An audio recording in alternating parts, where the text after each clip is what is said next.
मुल्क आइन से, अदालत से, अमन से चलता है और कानून बनता ही इसलिए है कि मुल्क के शहरी उसके पाबंद हों। जो कोई भी फर्द आइन का और मुल्क के कानून का पाबंद नहीं होता है उसको बदअमन ही कहा जाता है और बदअमन के ज़ुमरे में आता है। अयोध्या में बाबरी मस्जिद के मसले को पिछली हुकूमतों ने या कुछ मुट्ठी भर लोगों ने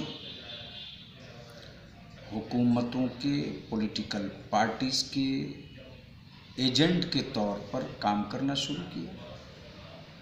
नतीजतन इतने बड़े मुल्क में जहां अमन, भाईचारा, मोहब्बत की मिसाल दूसरे मुल्कों में दी जाती थी कि हिंदुस्तान वो मुल्क है जहां आइन के एतबार से मिली हुई मजहबी आज़ादी के साथ सभी मज़हब के लोगों को अपने मज़हब पर चलने का, जीने का, मरने का हक़ है।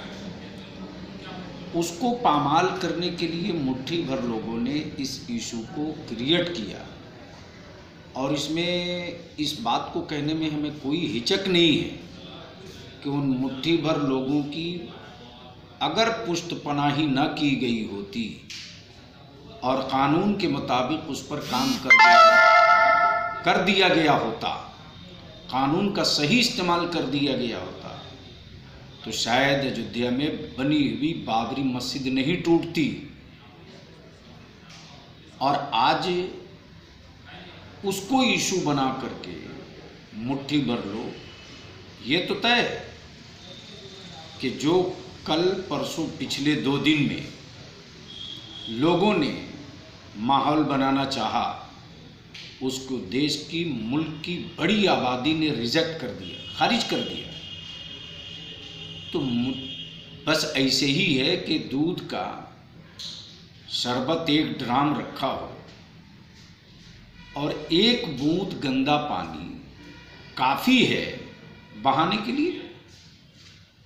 तो मुल्क के अमन को, भाईचारे को, मोहब्बत को, कानून को, अदलिया को, संविधान को मुट्ठी भर लोग जिस हिसाब से ठेंगा दिखाने की कोशिश कर रहे हैं ये मुल्क के हक में नहीं है।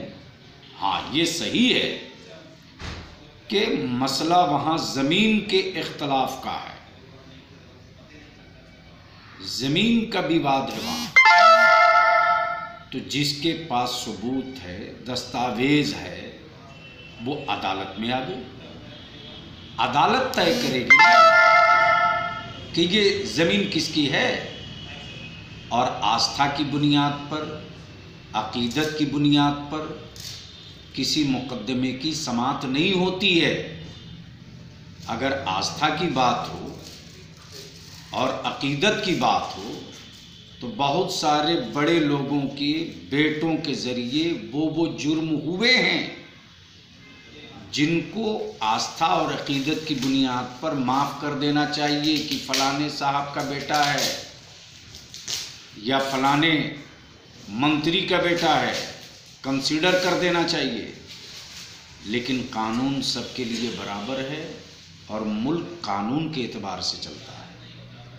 कानून में जब इस तरह के मामलों के निपटारे के लिए रास्ते हैं तो उस राह को लेकर चलना चाहिए।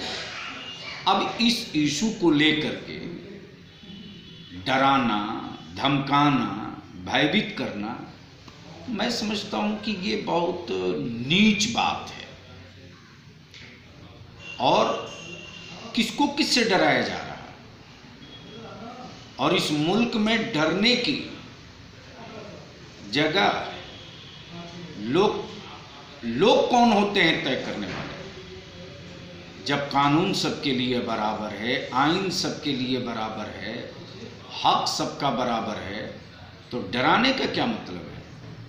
अब अगर कोई डराने की बात करता है तो मैं समझता हूँ कि उसने मुल्क का आइन नहीं पढ़ा है, मुल्क की तहजीब नहीं जानता है मुल्क के अदालत पर उसको भरोसा नहीं है। जिनको इन सारी चीज़ों से मालूमात होगी वो कतई इस तरह की हरकत नहीं करेंगे